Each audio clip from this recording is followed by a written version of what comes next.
लीजिए पेश खिदमत है जज़ीरों की रूह का 5वां हिस्सा बोगा सीरीज़। इमरान के कहने के मुताबिक चौहान ने अपना दूसरा मेकअप ख़त्म कर दिया था, लेकिन मसलियत इसकी समझ में नहीं आई थी। आती भी कैसे, जबकि इमरान ने पेट्रो वाली कहानी इन्हें नहीं सुनाई थी। ये नहीं बताया था कि वह खुद ही धोखा खा गए हैं। बोगा के आदमी तो हकीकत जागते रहे थे, इसलिए अब इन ढकोसलों की ज़रूरत कब बाकी रही थी।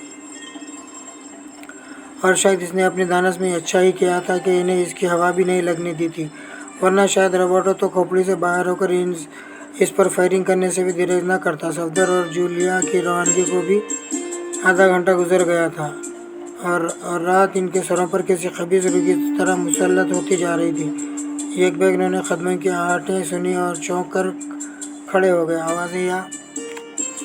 आवाज़ें बाई जानिब वाले नशब से आ रही थी। देखते ही देखते 5 या 6 आदमी इनके करीब पहुंच गए, लेकिन अंधेरा होने की वजह से अंदर का अंदाज़ा करना मुश्किल था कि किस किस्म के लोग हो सकते हैं। दोनों ने अपनी राइफलें संभाल ली।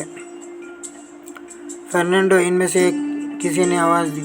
रॉबर्टो, जल्दी मत करना, चौहान ने आहिस्ता से कहा। राइफल की नाल झुका लो। और फिर बुलंद आवाज़ में बोला, फर्नांडो यहाँ नहीं है। कहाँ है? आवाज़ आई।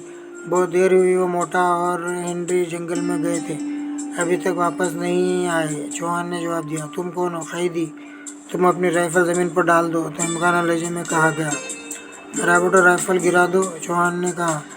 वो तारों भरे आसमान के पेश मंजर में 6 राइफलों की नालें देख रहा था और ये भी समझता था कि इनमें से बेवक्त 6 गोलियां निकलेंगी, इसलिए इनकी 2 गोलियों की शुमार और ख़तर में होती। वो आने वालों के निस्बत नशेब में थे, इसलिए फौरी तौर पर इनकी नज़रों से ओझल होने के भी इम्कानात नहीं थे।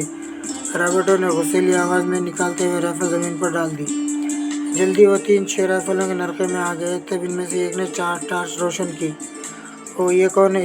एक ने चौहान के सीने पर राइफल रखकर कहा। और चौहान को याद आ गया कि वह इस वक्त अपनी असली शक्ल में है, मगर आखिर इसकी क्या ज़रूरत थी, जबकि सफदर और जूलिया भी अभी तक हेनरी और मोनाई के मेकअप में थे। तुम कौन हो? एक ने गरज कर पूछा। मैं इमरान हूँ, चौहान अकलाया। इसकी समझ में नहीं आ रहा था कि इसे क्या करना चाहिए। देखो, क्या ये मेकअप में है? किसी ने कहा। और टार्च वाला चौहान के करीब पहुंच गया। इसके गाल पर हाथ फेरता हुआ बोला, हरगिज़ नहीं, ये इमरान हरगिज़ नहीं है, मेकअप में नहीं है। कौन हो तुम? इमरान कहाँ गया? दूसरे ने पूछा। मैं नहीं जानता, चौहान घुर्राया। वो किसी भी किस्म की कमज़ोरी नहीं जाहिर करना चाहता था। वो, इन्हें ले चलो, कुछ फ्रॉड मालूम होता है, किसी ने कहा, और इन्हें राइफल के नालों से एक जानिब धकेला जाने लगा। अरे, यहाँ हमारा सामान भी मौजूद है, चौहान ने कहा। चलते रहो, कोई घुर्राया। तकरीबन आधे घंटा चलते रहने के बाद वो फिर साहिल की जानिब वाले ढलान में उतरने लगे और इन्हें मालूम हुआ कि शायद इन्हें फिर बहरी सफ़र करना पड़ेगा। एक बहुत बड़ी लॉन्च इनकी मुंतज़र थी, लेकिन कुछ देर दूर चलकर इन्हें मालूम हो गया कि वो इसी जजीरे के किसी खलीज में सफ़र कर रहे हैं। वो सब खामोश थे। कैदियों को अब भी मौका नहीं मिला था कि वो इन लोगों की शक्लें देख सके, क्योंकि लॉन्च में भी अंधेरा था। सफदर ने बेहोश आदमी को सीधा किया और खासा सेहतमंद मालूम होता था।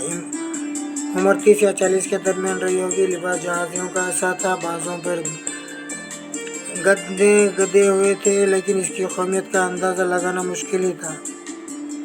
इसके सर पर चोटाई थी, कम से कम आधा इंच गहरा जख्म ज़रूर रहा होगा। जिस्म के बकाया हिस्से खते बेदाग थे। सफदर इससे होश में लाने की तदबीर करने लगा। जूलिया फिर उलझन में मुब्तला हो गई थी। समझ में नहीं आ रहा था कि इस जख्मी को होश में लाने में पर वक्त सर्फ किया जाए या इमरान की तलाश जारी रखे। सफदर तो वहाँ से हलता हुआ ही नहीं दिखाई देता, लेकिन इस वक्त ना तो जूलिया के फरिश्ते भी जंगल में नहीं दाखिल हो सकते थे। कुछ देर बाद बेहोश आदमी को होश आ गया। इस दौरान में सफदर ने एक मोटी मोमबत्ती रोशन कर दी थी। पता नहीं कब से एक टुकड़ा इसके जेब में पड़ा हुआ था। होश में आने वाला करा कर उठ बैठा, लेकिन वो सफदर को बराबर घूरे जा रहा था। अगर मैं गलती नहीं कर रहा हूँ तो तुम 213 ही हो सकते हो, इसने भरी आवाज़ में कहा। 213? सफदर ने हैरत से दोहराया, फिर जल्दी से बोला। वो, पहले ये बताओ तुम्हें क्या हुआ था? शायद तुम हेनरी ही हो, इस आदमी ने सफदर का सवाल जवाब दिए बगैर कहा। और ये मोना है, फर्नांडो की बीवी। तुम्हारा ख्याल गलत नहीं है, सफदर बोला। क्या वक्त हुआ होगा? इसने करा कर उठते हुए पूछा। 7:30। मगर फर्नांडो कहाँ है? इसने पूछा। मैं तुम्हारी चोट के मुतालिक पूछ रहा था, सफदर ने इसे याद दिलाया। हाँ, इसने अपना सर टोटल कर सिसकी सी ली। चंद लम्हे खामोश रहा, फिर बोला, किसी ने बेखबरी में हमला करके सर पर सख्त किस्म की ज़रब लगाई थी। मैं काफिल हो गया। ओ, ये तो कोई गार है। ओ, तो इसने मुझे यहाँ ला फेंकने की भी जहमत गवारा कर ली थी। वो कौन था? सफदर ने पलक झपकाई और बोला, कितनी देर हो गई? तुम इधर क्यों आए थे? कैदियों की निगरानी के लिए, जवाब मिला। वो सब साहिल पर मौजूद हैं, सफदर ने कहा। फर्नांडो हमें साहिल पर छोड़कर आया था। जब बहुत देर हो गई और वो नहीं आया तो हम दोनों इधर निकल आए। तुम्हारे या इसके इधर निकल आने की क्या ज़रूरत थी? इस सवाल पर सफदर चकरा गया। जवाब ना बन पड़ा। हो सकता है कि इधर आकर उन्होंने गलती ही की हो, ऐसी गलती जिसका किसी वाक़िफ़कार से इम्कान ही ना हो। जवाब सुनने की मोहलत हासिल करने के लिए इसने खांसना शुरू कर दिया। जवाब तैयार था। इसने ये खांसियों पर काबू हासिल करने की कोशिश करते हुए कहा, यही तो मैं भी देखना चाहता था, आखिर इधर आने का क्या मकसद हो सकता है। खैर, इस आदमी ने कुछ सोचते हुए कहा, साहिल पर चलो, लेकिन टार्च बुझा देना। वो पहले बताओ, दोषी हमलावर कौन हो सकता है? सफदर ने मुस्तवाराना अंदाज में पूछा। क्या यहाँ भी किसी में इतनी हिम्मत हो सकती है? क्यों नहीं, इसका इन्हिसार हालत पर है। मगर तुमने शायद पहली बार इस जजीरे में कदम रखा है। वो मुस्कुराया। मिसाल के तौर पर मैं तुम्हारा मेज़बान हूँ, लेकिन तुम्हारी गलती ही है कि इतनी खूबसूरत औरत साथ लिए फिर रहे हो। अब अगर मेरा हाथ तुम पर उठ जाए तो इस औरत की सारी जिम्मेदारियाँ कुदरती तौर पर मुझ पर ही आ पड़ेंगी। क्यों? क्या मैं गलत कह रहा हूँ? वो हंसने लगा और जूलिया को इसकी हंसी पर बड़ी भयानक मालूम हुई। वो घर से निकल आए थे, लेकिन जख्मी ने हिदायत दी थी कि टार्च न रोशन की जाए और इस तरह रास्ता तय किया जाए कि कदमों की आवाज़ न फैले। वो फिर इसी जगह पहुंच गए जहां से रवाना हुए थे, लेकिन यहाँ तो चारों तरफ सन्नाटा था। सफदर ने अपने साथियों को आवाज़ें दी, लेकिन जवाब नदारद। आखिर टार्च रोशन करनी पड़ी। सामान झुका तो मौजूद था, लेकिन चौहान, लेज़ी और रॉबर्टो गायब थे। कुछ फासले पर दोनों राइफलें भी पड़ी हुई मिली। यहाँ तो कोई भी नहीं है, जख्मी आदमी ने कहा। खुदा जाने क्या हुआ है, सफदर बड़बड़ाया। हो सकता है इन्हें यहाँ से ले जाया गया हो, जख्मी ने लापरवाही से कहा। खैर, अब तुम मेरे साथ चलो, सामान की फिक्र ना करो, उठवा लेंगे। यहाँ कौन इसे हाथ लगाएगा? एक बार फिर इन्हें जंगल की तरफ वापस आना पड़ा, लेकिन रास्ता दुश्वार गुजार नहीं था। यहाँ भी जख्मी आदमी ने टार्च नहीं रोशन करने दी। इसने अपने जूते भी उतार दिए थे और इनके भी उतरवा दिए थे। बस तुम मेरा कोट पकड़ लो और मोना तुम्हारा कोट पकड़ लेगी, इसने कहा, और नाक के सीध में चले आओ। डरो नहीं, यहाँ घनी झाड़ियाँ थीं। तुम्हारी चोट दुख रही होगी, सफदर ने कहा। नहीं, कोई ऐसी खास तो नहीं, जख्मी ने जवाब दिया। हमें कितनी दूर चलना होगा? जूलिया बदबदाई। बस मादाम, थोड़ी दूर, जख्मी ने कहा और बेढंगेपन से हंसने लगा। ये बेतुकी सी हंसी जूलिया के जहन के किसी ऐसे गोशे से टकराई जहाँ शायद कोई अनजाना सा खौफ सवार था। इसके सारे जिस्म में हल्की सी कपकपी दौड़ गई। कुछ दूर चलने के बाद रास्ता तंग होने लगा। हत्ता के झाड़ियाँ इनके जिस्मों से मिस होने लगी। अपनी टार्च मुझे दो, दफ्तर, जख्मी ने मुड़कर सफदर से कहा, और सफदर ने टार्च चुपचाप इसके हवाले कर दिया। अगर इसे अपनी सही पोजीशन का इल्म होता तो वो इस जख्मी को कभी का मौत के घाट उतार चुका होता। वो यही समझ रहा था कि वो जूलिया और इमरान तो हर हाल में महफूज रहेंगे। अब ज़रा संभल कर, जख्मी ने कहा, हम एक नाले में उतरेंगे। इसने नीचे रोशनी डाली। एक गहरी सी दरार पैरों के करीब नज़र आई, जिसे ये पतला सा रास्ता बतर एक ढलान इख्तियार करता हुआ गुजर रहा था। वो एहतियात से उतरने लगे, लेकिन ठीक इसी वक्त एक अजीब किस्म की आवाज़ से फिज़ा में गूंज उठी। बिल्कुल ऐसा ही मालूम हो रहा था जैसे ये किसी बहुत बड़े सांप की फिनकार रही हो। इतने बड़े सांप की फिनकार जो चश्म तस्वर के लिए भी महाल हो। ये क्या है? जूलिया सहमी हुई आवाज़ में बोली। चलती रहो मादाम, इसे लोग जजीरे की रूह कहते हैं। ये आवाज़ बाज़ औक़ात पूरे जजीरे पर मुसल्लत हो जाती है और मुकामी लोग अपने घरों से बाहर निकलने की हिम्मत नहीं कर सकते। मगर हमारे लिए डरने की कोई वजह नहीं, क्योंकि हम क्रिश्चियन हैं। ओह, तो इससे क्या? जूलिया ने कहा, हमें ये रूह कोई नुकसान नहीं पहुंचा सकती। इसका खैर तो सिर्फ मुकामी बाशिंदों पर नाजिल होता है। वो खामोशी से चलते रहे और एक बार फिर इन्हें चढ़ाई पर चलना पड़ा। जूलिया बुरी तरह थक गई थी, लिहाजा ये चढ़ाई इसके लिए बस का रोक नहीं रह गई थी। फिर भी वो चलती ही रही। अब बस्ती दूर नहीं है, जख्मी ने कहा। हमें तो नहा के यहाँ भेजा गया है, सफदर ने कहा। हम अपना काम कर चुके थे, हमें अपनी जगह ही पर वापस जाना चाहिए था। क्या कहा दोस्त? नाहक जख्मी रुककर इसकी तरफ मुड़ा। इसका लहजा अच्छा नहीं था। सफदर हंस पड़ा और बोला, अरे ये तुम्हें क्या हो गया? इसमें खफा होने की क्या बात है? क्या तुम नहीं जानते कि यह भोगा का हुक्म है और इसे नाहक नहीं कहा जा सकता? जख्मी घुर्राया। ओह, सफदर के लहजे में भी सख्ती थी। तुमने सिर्फ भोगा का नाम सुना होगा, मैं इसे करीब से देख चुका हूँ, और इसके बावजूद भी तुम गधेपन की बातें कर रहे हो दोस्त। जख्मी के लहजे में तंज था। पुरस्कार आवाज़ फिर सुनाई दी। इस बार कुछ तवील हो गई थी और वो सचमुच ऐसा ही मालूम हो रहा था जैसे ज़मीन से आसमान तक बस यही एक आवाज़ आ रही हो। खामोशी से चलो, जूलिया ने डरी डरी सी आवाज़ में कहा। तुम लोगों ने बहस क्यों शुरू कर दी?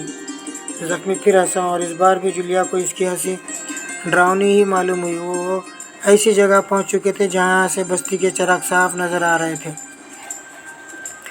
इमरान और जोसेफ सूरज गुरूब होने से पहले ही जंगल में दाखिल हो गए थे, लेकिन किसी खास रास्ते पर नहीं चल रहे थे। जिधर भी मुँह उठ ज़्यादा चलने लगते। दफ्तर जोसेफ रुक गया। राइफल इसी के हाथ में थी। हाँ बास, इसने आहिस्ता से कहा, हमें कोई देख रहा है। खुद इमरान ने भी महसूस किया था जैसे इनकी निगरानी की जा रही हो, लेकिन इतने घने जंगल में किसी को ढूंढ निकालना आसान काम नहीं था। फिर यही तदबीर सूझी कि इन्हें दोबारा इस तरफ लौटना चाहिए जहाँ से जंगल में दाखिल हुए थे। इन अतराफ में किसी ताकत करने वाले को बआसानी पकड़ा जा सकता था। अभी तक तो यह महज शुबा ही था कि इनका ताक़ब किया जा रहा है, क्योंकि इमरान की दानत में कोई वीरान जजीरा था जहाँ सज़ा के तौर पर इन्हें ला फेंका गया था, और रॉबर्टो का भी यही ख्याल था। लिहाजा अब इस तरह इस बात की तस्दीक की जा सकती थी कि वो अपने इलादा भी यहाँ कई से आदमी को ढूंढ निकालते। वो फिर साहिल की तरफ चल पड़े। जैसे ही जंगल का घनापन कुछ कम हुआ, इमरान बहुत ज़्यादा मोहतात हो गया।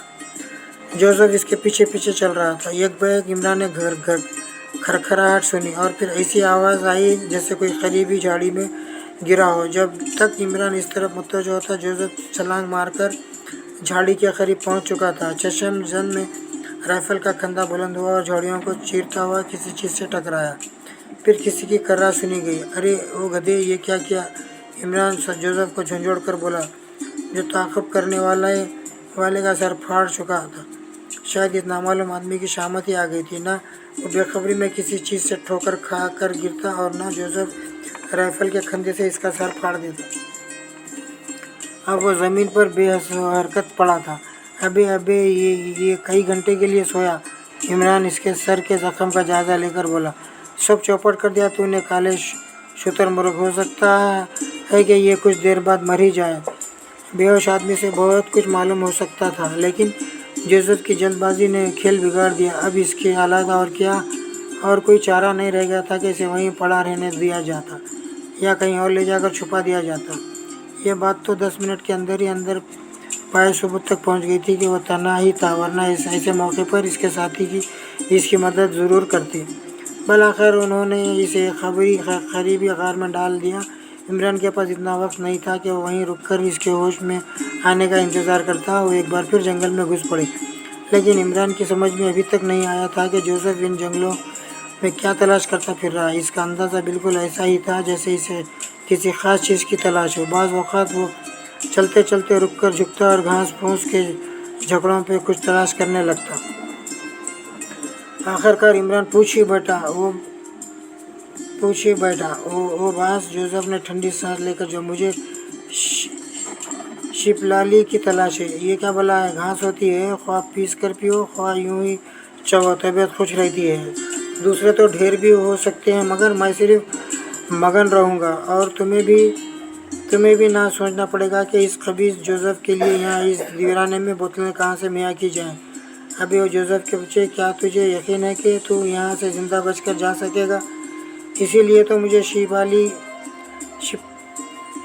शिपलाली की तलाश है। बस उखड़े हुए नशे की हालत में बनने से क्या फ़ायदा। बकवास बंद करो वरना तुम्हारे अलग से राइफल की नाल उतार दूंगा। जोसेफ खामोश हो गया, लेकिन शिपलाली की तलाश जारी रही। फिर वो सूरज गुरूब होने लगा और जोसेफ ने कहा, बास अंधेरा अभी फैलने वाला है और मेरी जेब में सिर्फ आधी बोतल है, लेकिन मुझे यकीन नहीं है कि ज़िंदगी के आखिरी लम्हात के लिए इसमें से कुछ बचा सकूँ। खुदा गैरत करे इस बोगा को। इमरान को बहुत देर पहले ही साहिल की तरफ वापसी के लिए मुड़ गया था, लेकिन शायद इसे रास्ते का अंदाज़ा नहीं हो सका था। फिर पूरी तरह अंधेरा फैल गया, लेकिन वो साहिल तक न पहुंच सके। गनीमत यही था कि इमरान की जेब में टार्च मौजूद थी, वरना अंधेरे में दरख्तों के तनों से टकराते फिरते, झाड़ियों से उलझ कर गिरते। इस वक्त भी जोसेफ बार बार इसके हाथ से टार्च लेकर किसी न किसी झाड़ी पर झुक पड़ता, लेकिन अभी तक तो शिपलाली की रोशन हुए नहीं थे। इमरान भी खामोशी था, इसलिए इसके लिए यही क्या कम था कि जोसेफ दुश्वारियों, मुश्किलात और बदनसीबी के तस्करे निकाल कर इसे बोर नहीं करता। ब्लैक एक बैग इसने कदमों की आवाज़ सुनी और टार्च बुझाकर रुक गया। जोसेफ ने भी किसी शिकारी कुत्ते की तरह कान खड़े किए थे। आवाज़ें दूर की थी, लेकिन इन्हें टार्च की रोशनी नज़र ही आ गई और वो बेदबे पाँव इसकी तरफ बढ़ने लगे। और कुछ देर बाद इन्हें 3 आदमी नज़र आए। ये जूलिया, सफदर और वही नामालूम आदमी था जिसे जोसेफ ने ज़ख्मी किया था और वो इसे गार में छोड़ आए थे। फिर देखते ही देखते ऐसा मालूम हुआ जैसे ज़मीन में समा गए हों। अरे बाप रे, जोसेफ बड़बड़ाया और फिर एक पुरस्कार आवाज़ ने इन्हें चौंकने पर मजबूर कर दिया। सांप की सी फिटकार, लेकिन इतनी तेज़ कि सारा जंगल गूंज कर रह गया था। कुछ देर पहले भी उन्होंने ऐसी ही आवाज़ सुनी थी, मगर वो बहुत हल्की थी और वो इसे किसी बड़े सांप की फुफकार समझते थे और चौकन्ने हो गए थे। जोसेफ बौखलाहट में कभी उंगलियों से किरास बनाता और कभी कलाइयों से सीने पर। इमरान खड़ा सर खुजाता रहा और इसकी आंखें तेज़ी से गर्दिश कर रही थी। फिर वो आहिस्तगी से आगे बढ़कर इस जगह पहुंचा जहां वो लोग ज़मीन पर समाये हुए से मालूम हुए थे। इसे सांप की फिनकार की परवाह किए बगैर ही ज़मीन पर लेट जाना पड़ा, क्योंकि खड़े रहने में देख ली जाने का खदशा था। वो एक पतली सी दरार के सरे पर थे, जिससे एक रास्ता नशेब में उतरता चला गया था और इन लोगों की धुंधली परछाइयाँ नज़र आ रही थी। कुछ देर बाद वो फिर सामने वाली चढ़ाई पर नज़र आया और फिर नज़रों से ओझल भी हो गए। अब इमरान भी इस दरार में उतर रहा था। जोसेफ इसी तरह झुककर चलने लगा जैसे अंधेरे में किसी पर हमला करने का इरादा हो। वो बस ज़्यादा गहराई में चले गए और फिर इन्हें चढ़ाई पर चलना पड़ा। ये शायद कोई खुश्क नाला था। ये शायद कोई बस्ती है, इमरान ने तवील सांस लेकर कहा। जोसेफ भी अंधेरे में टिमटिमाते हुए तरतीब चिरागों को घूर रहा था। इनकी पुष्प तारीख जंगल साए करता रहा। इमरान अब फिर इन्हें 3 सायों की तरफ मुतवज्जो हो गया जिनके ताक़ब में यहाँ तक पहुँचा था। वो इस वक्त एक खुले मैदान में थे और दूर से भी देखे जा सकते थे। इस बार इन्हें चौपाइयों की तरह हाथों और पैरों पर चलना पड़ा। इमरान नहीं चाहता था कि इन लोगों को ताक़ब का शुबा हो सके। चौहान रॉबर्टो लेजी के बहरी सफ़र में 10 मिनट से ज़्यादा नहीं सर्फ हुए थे, मगर जिस साहिल पर वो उतरे थे, जंगल वाले साहिल की तरफ वीरान नहीं था, बल्कि इसे अच्छी खासी बंदरगाह बनाने के लिए जदीद तरीन तरीक़ों से काम लिया गया था और वो किसी तिजारती बंदरगाह से कम नहीं मालूम होती थी। राइफ़लें मोटर बोट ही में छोड़ दी गई थी, लेकिन बोट से उतरने से पहले ही इन्हें वार्निंग दी गई थी कि अगर उन्होंने भागने की कोशिश की या शोर मचाया तो जेबों में पड़े हुए रिवाल्वर इन्हें छलनी कर देंगे। इससे चौहान ने अंदाज़ा कर लिया कि जजीरे पर इन लोगों का कब्ज़ा नहीं है, बल्कि वो खुद किसी ऐसी हस्ती से खाइफ हैं जिससे इनके हाथों में राइफ़लें देखकर एतराज़ भी हो सकता है, वरना वो राइफ़लें मोटर बोट में क्यों छोड़ आते। वो सोच रहा था कि ये भी अच्छा ही हुआ कि इमरान, जोसेफ, जूलिया और सफदर पहले ही निकल गए थे, वरना ये भी हो सकता था कि इन्हें वीरान साहिल पर ही गोलियां मार दी जाती। मोटर बोट से उतरकर आहिस्ता आहिस्ता चलने लगे। इन्हें सिर्फ रास्ता बताया जा रहा था, इसके अलावा हमलावर ने किसी से एक लफ्ज़ भी नहीं कहा था। इनके आहिस्ता चलने पर भी एतराज़ नहीं किया था। इन्हें कम से कम 1 घंटे तक ज़रूर चलना पड़ा होगा। इसके बाद वो एक तारीख इमारत में दाखिल हुए थे। अंधेरे ही में उन्होंने सदर दरवाज़ा बंद होने की आवाज़ सुनी। रॉबर्टो दिल ही दिल में इमरान को गालियाँ दे रहा था और सोच रहा था कि ज़िंदगी की आखिरी रात ही हो सकती है। लिज़ी का चेहरा भी सस्ता हुआ सा नजर आ रहा था, होंठों पर बेड़ियाँ थीं। चौहान का जहन भी तफक्कुर से खाली नहीं था। दफ्तर रोशनी हुई और उन्होंने खुद को एक बड़े कमरे में पाया। अरे, बाली भी अभी तक वापस नहीं आया। एक हमलावर ने चारों तरफ देखते हुए हैरत जाहिर की और दूसरों के चेहरों पर भी तशवीश के आसार दिखाई देने लगे। फिर एक आदमी ने तहमकाना लहजे में रॉबर्टो और इसके साथियों से कहा, बैठ जाओ, और इन्हें इस तरह घूरने लगा जैसे इन पर मजालिम शुरू करने का हुक्म मिलते ही कोई वक्फा उठाना रखेगा। इमरान कहाँ है, मुझे बताओ, वरना तुम सब मार डाले जाओगे, इसने कहा। देखो भाई, चौहान ने तवील सांस ली, हमें जो कुछ भी मालूम था बता चुके, लेकिन अगर तुम कोई शानदार झूठी सुनना चाहते हो तो इसमें भी हम पीछे नहीं रहेंगे। वो थोड़ी देर तक चौहान को घूरता रहा, फिर बोला, क्या तुम बोका को भी हंसी खेल समझते हो? हमने कभी कोई ऐसी बात नहीं सोची, चौहान ने बड़ी ईमानदारी से कहा। फिर भी तुम लोगों ने बोका को बेवकूफ़ बनाने की कोशिश की थी। मैं नहीं समझा, चौहान ने हैरत जाहिर की। ख़त्म करो, दूसरे ने हाथ उठाकर कहा। हमें इन मामला से क्या सरोकार, जो कुछ कहा जाए वो करो। अगर इमरान ही हाथ ना लगा तो फिर इन लोगों को समंदर में गर्क कर देना ही बेहतर होगा, पहला बोला, और इन तीनों को घूरने लगा। दफ्तर कमरे के बाहर कदमों की आवाज़ आई और वो चौंक पड़े। चौहान बौखला गया था क्योंकि कमरे में सफदर और जूलिया दाखिल हो रहे थे। इनके पीछे एक लहीम शहीम आदमी था जिसके कपड़ों पर खून के धब्बे नजर आ रहे थे। हो, ये क्या हुआ? हमलावर ने बेक वक्त कहा। फिर बताऊंगा, पहले इन लोगों को देखो, लंबा आदमी बोला। वो सफदर और जूलिया को घूरने लगे। फिर एक बोला, ये हेनरी का हमशक्ल है और ये मोना की, मगर क्या वो दोनों नहीं मिले? वो फर्नांडो ही के मेकअप में था ना? लंबे आदमी ने पूछा। हाँ, जवाब मिला।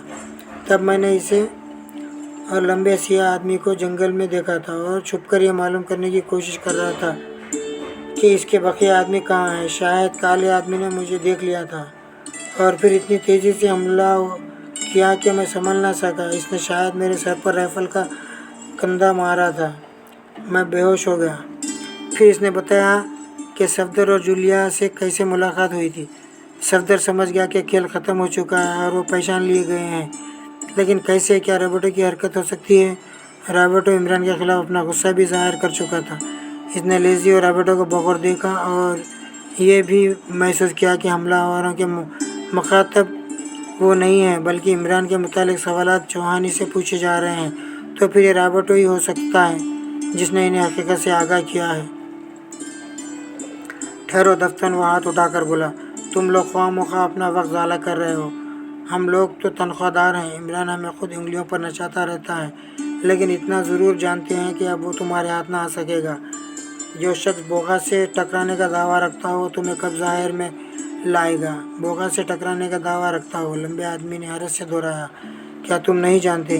हम इसके अलावा कुछ नहीं जानते कि हमें इसे यहाँ रोकना है और इसके साथियों को समंदर में गर्क कर देना है। और इसका क्या होगा? बोगा जाने। लंबे आदमी ने लापरवाही से शानों को जंबिश दी। बस फिर अब हमें बोर ना करो, सफदर ने भी किसी किस्म का खौफ जाहिर किए बगैर कहा। हो, लंबा आदमी जूलिया की तरफ मुड़ा और बाएं आंख दबाता हुआ मुस्कुरा कर बोला, क्या तुम अपनी असली शक्ल नहीं दिखाओगी? इसकी ज़रूरत भी क्या है? सफदर ने कहा। हमें तो गर्क होना है। अभी नहीं, लंबे आदमी ने कहा। अभी तो मेरे सर की चोट पर खुरन भी नहीं आई, क्यों है नहीं? वो फिर जूलिया की तरफ देखकर मुस्कुराया। देखो दोस्त, अपने काम से काम रखो, सफदर इसे घूरता हुआ बोला, वरना हम खुद को मजबूर समझने के आदी नहीं हैं। इन्हें देखो तुम लोग। लंबा आदमी अपने साथियों से कहकर जूलिया की तरफ देखने लगा। सफदर, चौहान और रॉबर्टो पर दो आदमी मुसलत हो गए। लंबे आदमी समेत इनकी तादाद 7 थी। जूलिया पीछे हट रही थी और लंबा आदमी आहिस्ता आहिस्ता इसकी तरफ बढ़ रहा था। सफदर ने लंबे आदमी पर छलांग लगाई और फिर अच्छा खासा हंगामा बरपा हो गया।